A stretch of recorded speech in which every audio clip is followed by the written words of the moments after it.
On va maintenant se pencher sur l'actualité de l'emploi. Alors écoutez bien ce qu'on va vous raconter maintenant avec Sophie Pignal.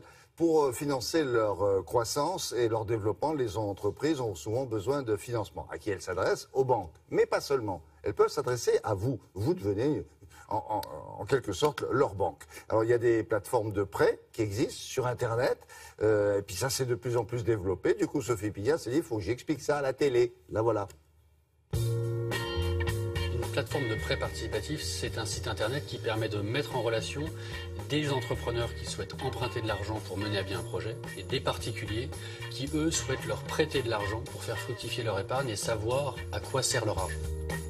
Amaury a fait appel à une plateforme de financement. En 4 jours, il a obtenu un prêt de 100 000 €.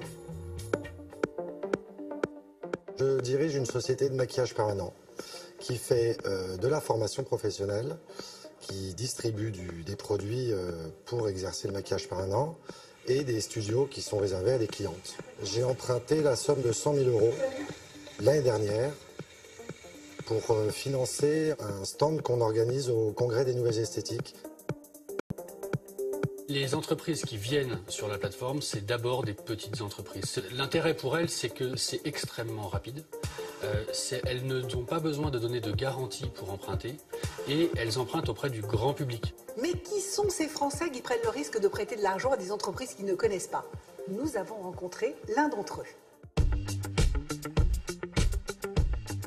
Alors l'intérêt de ces plateformes, pour moi, c'était de voir les projets sur lesquels j'allais investir. Il s'agissait de projets d'entreprises françaises avec des montants raisonnables sur des périodes assez courtes. Mais l'intérêt, c'est vraiment de se sentir un peu acteur de l'économie. Je me suis fixé un fonctionnement qui est donc de 100 € par prêt en moyenne. Et j'ai une cinquantaine de projets sur lesquels j'ai investi, donc j'en suis à 5 000 € pour le moment. La plateforme met à disposition la liste de tous ceux qui ont participé au financement. Et on s'est aperçu qu'on avait des voisins du quartier qui avaient prêté 200, 500, 1000 € pour participer au projet. Bien évidemment, nous faisons une présélection la plus stricte possible sur la plateforme. Nous avons 1% seulement des entreprises qui nous demandent de l'argent qui parviennent à emprunter et à passer nos filtres.